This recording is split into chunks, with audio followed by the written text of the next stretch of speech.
오늘 하나님께서 우리에게 허락하시는 말씀은 신약성경 마태복음 15장 21절부터 28절까지 말씀입니다. 우리 한 목소리로 정성 다해서 받들어 읽습니다. 21절 시작합니다. 예수께서 거기서 나가사 두로와 시돈 지방으로 들어가시니 가나안 여자 하나가 그 지경에서 나와서 소리 질러 이르되 주 다윗의 자손이여 나를 불쌍히 여기소서 내 딸이 흉악하게 귀신 들렸나이다 하되 예수는 한 말씀도 대답하지 아니하시니 제자들이 와서 청하여 말하되 그 여자가 우리 뒤에서 소리를 지르오니 그를 보내소서. 예수께서 대답하여 이르시되 나는 이스라엘 집에 잃어버린 양 외에는 다른 데로 보내심을 받지 아니하였노라 하시니 여자가 와서 예수께 절하며 이르되 주여 저를 도우소서. 대답하여 이르시되 자녀의 떡을 취하여 개들에게 던짐이 마땅하지 아니하니라. 여자가 이르되 주여 옳소이다마는 개들도 제 주인의 상에서 떨어지는 부스러기를 먹나이다 하니 예수께서 대답하여 이르시되 여자여 내 믿음이 크도다 내 소원대로 되리라 하시니 그때로부터 그의 딸이 나으니라. 아멘. 내 믿음대로 되리라. 오늘 저는 여러분과 함께 이 제목으로 말씀을 나누려고 합니다. 여러분에게 하나님의 은혜와 평강이 가득하기를 원합니다. 지금 우리나라는 많은 비 피해로 인하여 인명피해가 다수 발생했습니다. 그리고 많은 재산이 침해를 당했고 그리고 또 여러 사람들이 위기의식을 경험하고 있습니다. 하나님께서 속히 이 시대를 구원하여서 이런 어려움이 지나가게 해주시기를 원합니다. 또한 여러분 가정에도 하나님의 돌보심과 안보하심이 가득하여서 어려움당하는 일이 없도록 주의 손으로 막아주시기를 원합니다. 주님 앞에 나와하는 예배하는 여러분들에게 오늘 주께서 신령한 만나를 내려주시기를 주님의 이름으로 축복합니다. 이 시대를 사는 사람은 과거 어느 때보다 분명 풍요로움을 누리고 삽니다. 먹는 것도 그렇고 삶의 처소도 과거보다 안락합니다. 그리고 속도도 훨씬 빠른 것을 경험합니다. 어디를 이동하는 것도 방법이 다양하게 전개되어 있습니다. 바라기는 이런 풍요로움이 여러분에게 은혜로 작용할지언정 여러분을 미혹하거나 넘어뜨리거나 또는 사단의 올무에 빠뜨리는 일이 되지 않기를 원합니다. 그리하여 하나님이 주신 모든 은혜와 복을 잘 경영하여 하나님의 구속 역사에 쓰임받는 저와 여러분이 되기를 원합니다. 하지만 이런 사실을 놓치는 사람은 하나님이 주시는 혜택이 오히려 화근이 되기도 하는 거예요. 왜? 잘못 사용하기 때문에 그렇다는 거예요. 소설 분노의 포도로 노벨 문학상을 받은 미국 소설가 존 스타인이라고 하는 사람이 있습니다. 이 사람의 작품 가운데 진주라고 하는 중편 소설이 있습니다. 주인공 키노와 그의 아내 조안나는 어부입니다. 그들은 평생 어부로 살면서 가끔 바닷속에서 작은 진주를 캐내서 팔아서 평범한 어부의 인생을 살아가고 있었습니다. 그러던 어느 날 보기 드문 아주 큰 진주를 찾았습니다. 엄청난 가치가 되는 진주 때문에 어려운 가난에서 일거에 해방되는 삶을 살 수 있을 거라 그들은 기대를 했습니다. 그들은 쉬쉬했습니다. 이 비밀이 새어나가면 안 된다 생각을 한 거예요. 하지만 비밀이 오래가지 못했습니다. 어느덧 소문이 마을에 가득 퍼졌습니다. 그때부터 키노의 오두막집에는 많은 사람들이 드나들기 시작한 것입니다. 키노가 캔 진주를 구경하기 위해 온 사람도 있었지만 더러는 흑심을 품고 키노의 오두막집을 기웃거렸습니다. 어느 날 그들 부부가 병이 나서 병원에 갔습니다. 의사는 전과 다르게 친절을 보입니다. 몇 번씩이나 방문하면서 진료해 주었습니다. 알고 보니까 의사는 진주가 탐이 났던 거예요.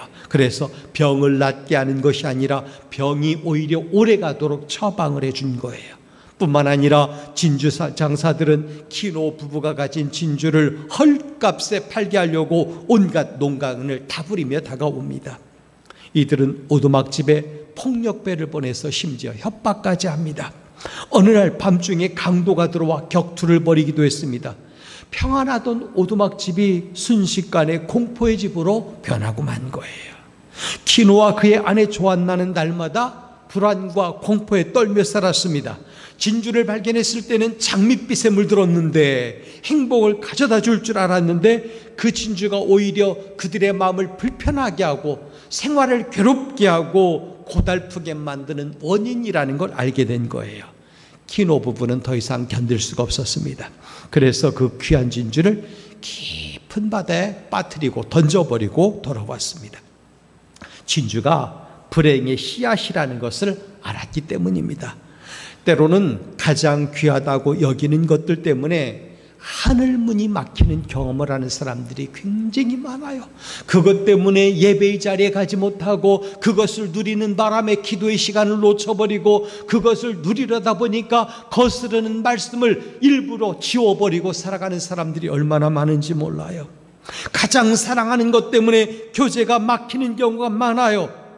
애인을 두었더니 애인이 주일날 놀러가자고 합니다. 예배 드리는 걸 방해하는 거예요. 믿음의 화근이 되고 마는 거예요. 여러분, 그러기 때문에 자랑할 것이 있는 사람들은 주 안에서 자랑하라고 성경은 얘기를 해주고 있는 것입니다. 오히려 세속적인 것을 붙들고 그걸 자랑거리로 삼으면 이런 화근덩어리가 되고 만다는 거예요. 여러분, 나의 영적 삶에 화근이 되는 것이 있지는 않는지 자신의 삶을 돌아보길 바랍니다. 마태복음 15장에는 두 가지 사건이 기록되어 있습니다. 한 가지 사건은 바리새인과 서기관들이 예수님께 나와서 왜 당신의 제자들은 손을 씻지 않고 음식을 먹느냐 시비를 거는 사건이었습니다. 또 한 가지는 가나안 여인이 예수님께 나와 귀신 들린 딸을 고쳐달라 간구하는 사건이 기록되어 있습니다. 앞에 사건에 등장하는 사람들은 유대 종교 지도자들입니다. 그들은 나름대로 믿음이 좋다고 자부하는 사람들이었습니다. 뒤에 나오는 가나안 여인은 유대인들로부터 개취급당하며 무시당하는 여자였습니다. 이방인이었어요. 자, 우리 상식적으로 말해보죠. 누가 더 믿음이 좋은 사람이 되어야 할까요? 당연히 하나님의 백성이라 자부하는 종교 지도자들이 더 믿음이 좋은 사람이 되어야 하는 거예요. 그렇다면 실제로 그러했는가? 과연 그러했는가 하는 거죠. 아쉽지만 바리새인이나 사기관들, 그들은 믿음이 없었어요. 오히려 그들의 마음에는 시기와 음모, 미움으로 가득했다는 거죠. 반면에 가나안 여인은 아주 믿음이 좋은 사람으로 오늘 본문에 나옵니다. 이 때문에 예수님은 바리새인들을 외식하는 자라 책망을 했습니다. 외식이 뭐예요? 겉만 번지르르하게 드러낸다는 거예요. 속은 그렇지 않다는 거죠. 가나안 여인에게는 오히려 내 믿음이 크도다 라고 칭찬을 하십니다. 성도 여러분, 오늘도 예수님은 믿음이 있는 사람을 찾으십니다. 그리고 칭찬하십니다. 바라기는 여러분 모두 여러분의 귀한 믿음이 주님께 발견되어 칭찬받는 사람이 되길 바랍니다. 하나님께서 그런 사람들에게 복의 복을 더하여 주실 거예요. 오늘 말씀은 칭찬받는 믿음이 어떤 믿음인지 우리에게 가르쳐 줍니다. 본문은 예수님께서 두로와 시돈 지역으로 가셨을 때를 배경으로 합니다. 두로와 시돈은 수리아 지역에 있는 해변 도시입니다. 지금으로 따지면 레바논 지역에 해당을 합니다. 그러니까 레바논은 이스라엘에 비하면 동쪽으로 있는 나라예요. 동북쪽이죠. 그쪽에 붙어 있는 나라인데 그 지역에 있었다는 거죠. 이때 이 지방으로 들어가셨을 때 한 여자가 나와서 큰 소리를 여러 번 지릅니다. 주 다윗의 자손이여 나를 불쌍히 여기소서, 내 딸이 흉악하게 귀신 들렸나이다. 한 번이 아니에요. 반복해서 그랬다는 거죠. 따라오면서 계속 얘기했어요. 주님 대꾸하지 않으십니다. 잠잠하십니다. 이 여인이 예수님을 뭐라고 불렀습니까? 주 다윗의 자손이여 그랬어요. 유대인들은 메시아를 다윗의 자손으로 이해하지 않았습니다. 처음에는 그분이 오실 거다 했지만 실제로 오시자 받아들이지 않았다는 얘기를 하는 거예요. 그러니까 다윗의 자손 이렇게 하는 것은 메시아라는 얘기예요. 구원자라는 얘기예요. 구원자로 저분이 오셨다라는 것을 인정한다는 거죠. 자기가 비록 이방인임에도 불구하고 여인은 예수님을 메시아로, 구원자로 인생의 문제를 해결해 줄 아는 사람으로 받아들이고 있다는 거예요. 예수님을 메시아로 믿는 믿음이 있었기 때문에 계속해서 따라갑니다. 물론 절박함이 있기 때문에 그러하지만 절박함의 문제를 가지고 지속적으로 무시하는데도 불구하고 또 따라가고 가는 거예요. 어떤 문제죠? 제 딸이 흉악하게 귀신 들렸나이다. 이건 굉장히 큰 문제예요. 사실 우리는 자기 자신의 몸의 괴로움, 생각의 괴로움, 정신적인 괴로움도 못 견뎌하죠. 하지만 특별히 자기 자녀가 겪는 어려움의 문제 앞에서는 부모는 다 무너져요. 그런 거예요. 제 딸이 흉악하게 귀신 들렸나이다. 이 말은 바꿔 말하면 차라리 내가 아프면 아팠지 내 딸이 아픈 거 못 보겠습니다, 그 얘기거든요. 눈물을 흘리며 다가오는 거예요.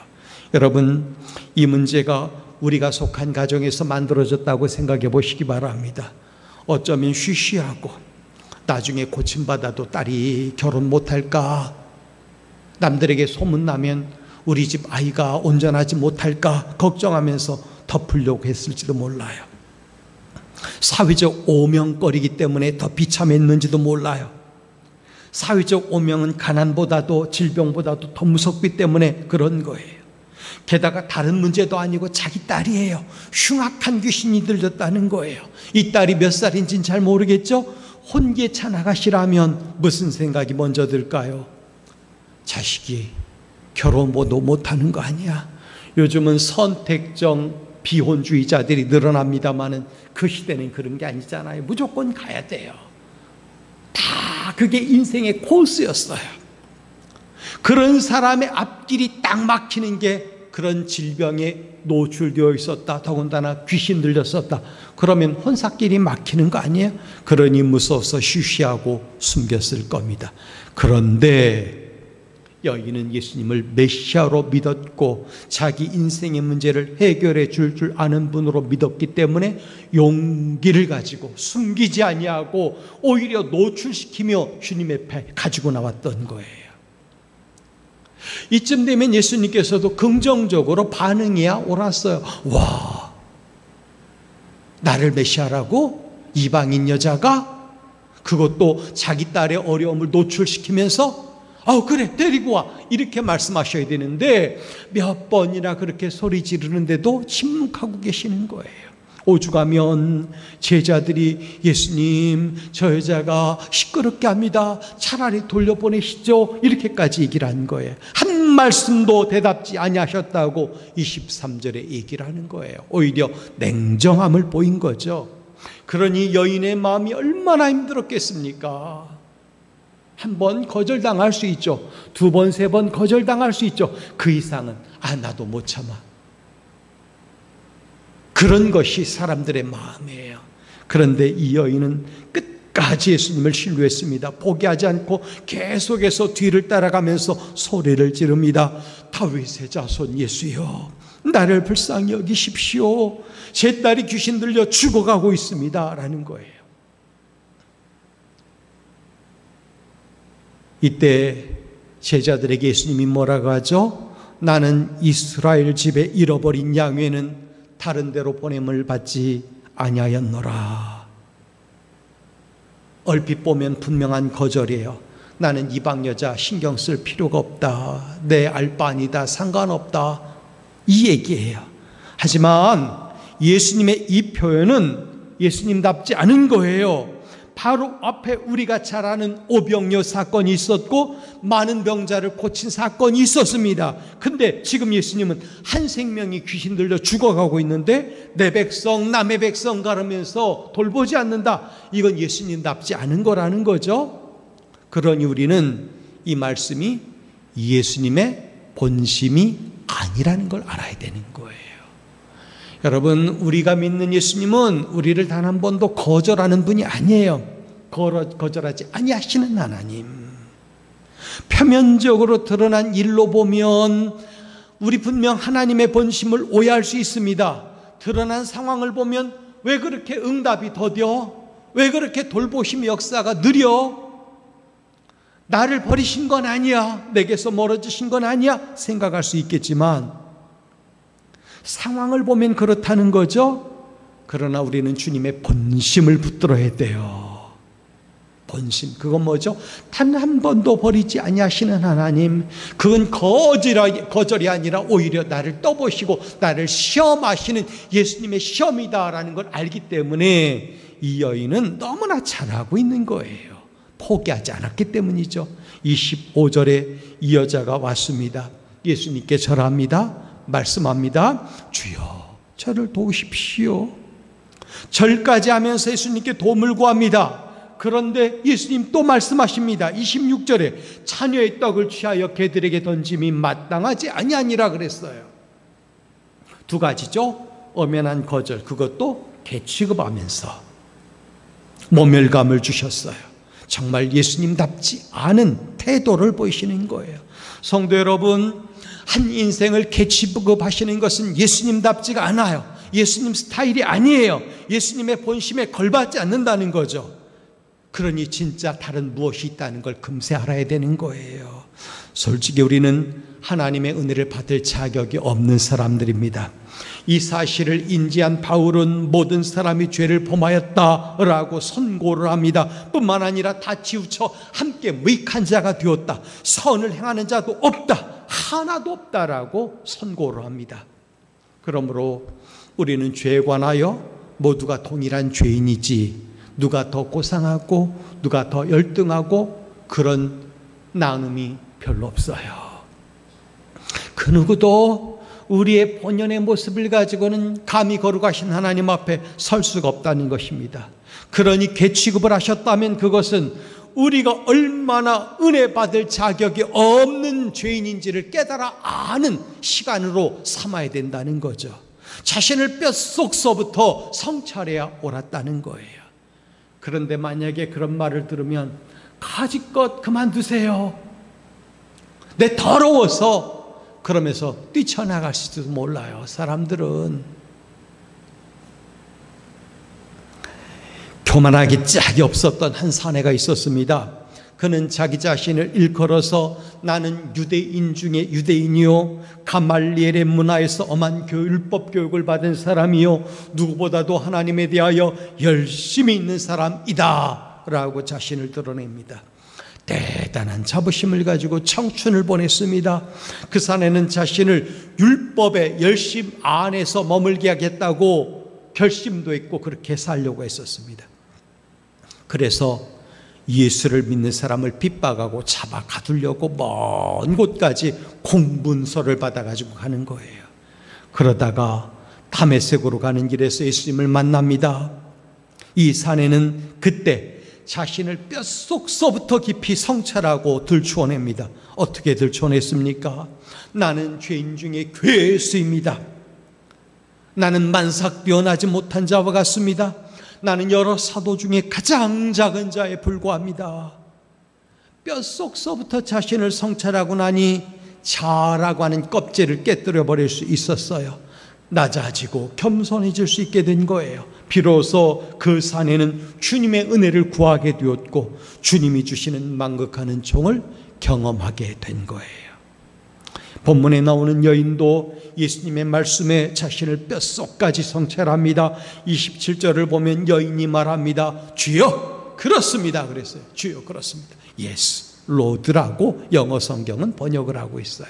조금도 자신을 변명하거나 반발하지 않는 거예요. 자신이 개처럼 비천하고 죄인인 것을 시인했습니다.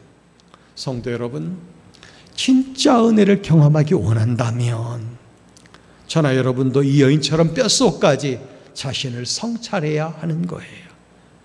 뼛속까지 자신의 실체를 들춰내고 부끄러움을 개의치 않고 주님 앞에 나가야 하는 거예요.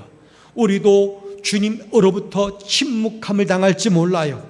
그게 몇 달, 아니 몇 년, 아니 몇십 년을 주님이 우리를 대해서 침묵하실지 몰라요. 또 주님께서는 너는 개와 같다 라고 하면서 혹독하게 우리를 다루실지도 몰라요. 그러나 여러분 알아야 돼요. 이렇게 우리를 다루시는 것은 예수님의 스타일이 아니에요. 본심이 아니라는 겁니다. 우리를 사랑하시되 자기 생명까지 주신 사실에서 여실히 증명이 되는 거예요. 이 사랑은 가나안 여인에게도 동일하게 적용되는 사랑입니다.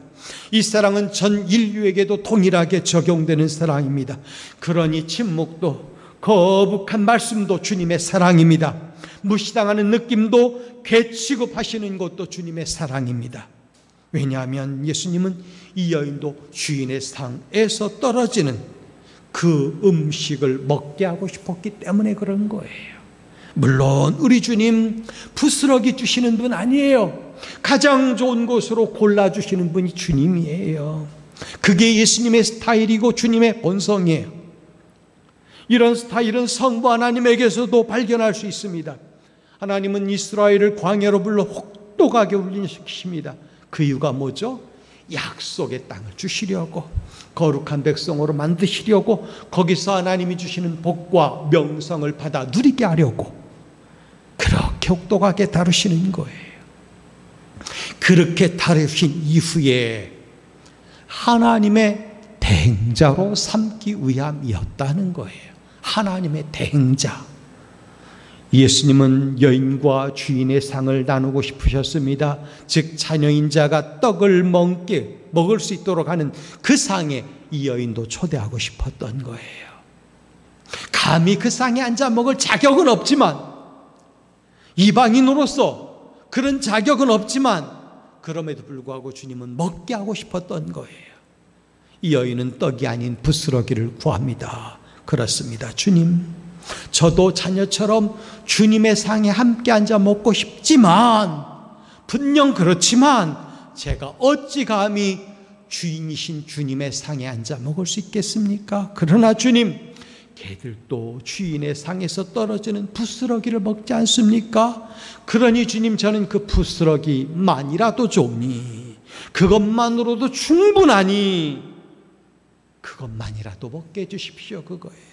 모든 말씀, 모든 가혹한 처사를 뚫고서 주님께 한 말은 주여 옳습니다. 예스 로드라는 거예요. 이 고백이 이 시간 저와 여러분에게도 나오기를 바랍니다. 맨 앞으로 돌아갑니다. 바리새인과 서기관들은 자기들만이 그 식탁에 앉을 권한이 있다고, 자격이 있다고 생각을 했습니다. 이들은 주인의 상에 앉아 자녀의 떡을 먹을 자격이 충분하다고, 자기들이 아브라함의 자손이기 때문에 혈통에서 온 자격으로 충분하다고 생각을 했던 거예요. 그러나 가나안 여인은 주인의 상에 앉아 자녀의 떡을 먹을 자격이 없다고 스스로 판단을 했습니다. 아브라함의 자손도 아니에요. 율법도 지킨 적이 없었어요. 그럼에도 여인은 주인의 상에 앉아 자녀의 떡을 먹을 자격조차 없는 자를 불쌍하게 보시고 긍휼을 베푸시는 예수님을 믿었던 거예요. 이게 바로 은혜인 거예요. 그걸 아는 게, 주인의 상에 앉을 자격이 과연 혈통에서 나올까요? 주인의 상에 앉아 먹을 자격이 율법의 준수에서 올까요? 이에 주인이신 주님은 아니라고 단언하십니다. 주인의 상에 앉아 자녀의 떡을 먹을 자격은 혈통이나 선을 행함에서 오는 것이 아니라 믿음에서 온다 이거예요. 그래서 예수님은 28절에서 여인에게 말합니다. 여자여, 내 믿음이 크도다. 내 소원대로 되리라 라고 하셨어요. 성도 여러분, 믿음이 우리를 주인의 상에 참여하게 해주는 비결인 거예요. 자녀의 떡을 먹을 수 있게 만들어주는 비결이 믿음이에요. 이 말씀이 우리에게 주는 교훈이 뭘까요? 첫 번째, 믿음으로 나오라는 거예요. 믿음을 가지고 나오라는 겁니다. 주님은 그걸 보고 싶어 하시는 거예요. 주 다윗의 자손이여, 나를 불쌍히 여기소서. 믿음을 가지고 나오라는 거예요.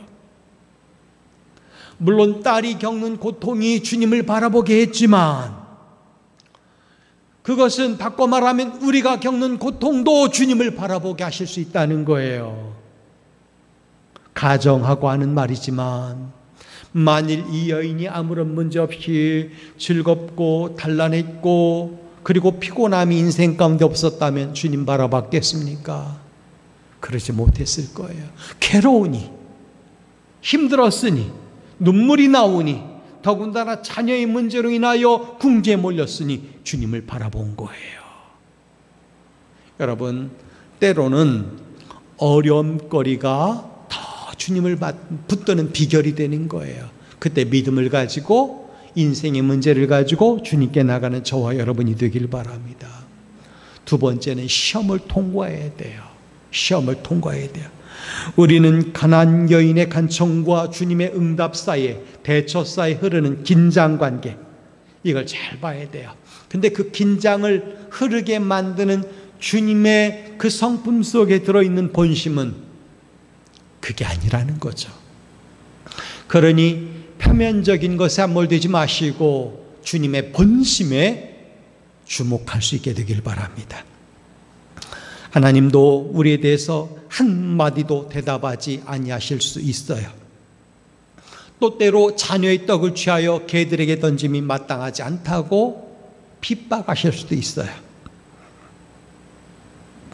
침묵과 거절로 여인을 응대하신 예수님처럼 우리에게도 다가오실 수 있다는 거죠. 그러나 여러분, 예수님이 누구신지 알아야죠.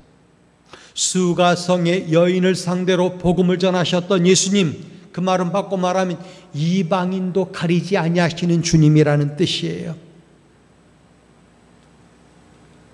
예수님의 스타일은 그게 아니에요. 선을 그어놓지 않으셔요. 본심은 버리지 않으심에 있다는 거예요. 진정한 믿음을 보기 원하셨던 거예요. 여러분, 시험은 통과하라고 있는 거지 그 앞에서 무너지라고 있는 게 아니에요. 우리는 수도 없이 많은 시험을 당합니다. 그때 우리는 시험을 통과하면서 주님 앞에 고백을 해야 돼요. Yes, Lord. 주여, 그렇습니다. 주님, 그렇습니다. 주님이 옳습니다. 주님이 주시면 저는 먹을 뿐입니다. 라고 말을 해야 되는 거예요. 상종 거부와 시험, 이 두 가지를 잘 통과한 여인에게는 내 믿음이 커도다 하는 칭찬과 치유의 은혜가 흘러갔어요. 하나님이 주시는 복이 부어졌다는 거죠. 딸에게서 귀신이 나갑니다. 자유롭게 되었습니다. 칭찬을 들었습니다.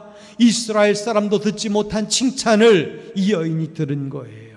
성경이 기록됩니다. 그의 신앙이 오늘도 귀감이 되어 많은 사람들의 입술에 올라가고 있는 거예요.